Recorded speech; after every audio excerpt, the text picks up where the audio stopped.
તમે કેમ છો? હું મજામાં છું, આભાર. તમને મળીને આનંદ થયો. કૃપા કરીને મારી મદદ કરો. તમારો ખૂબ ખૂબ આભાર. તમે શું કરી રહ્યા છો? 1 મિનિટ રાહ જુઓ.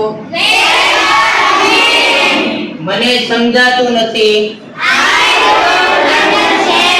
કૃપા કરીને ફરી કહેશો? કૃપા કરી ધીમે બોલો. તમે ક્યાં જઈ રહ્યા છો? હું ઘરે જઈ રહ્યો છું. કાલે મળીશું.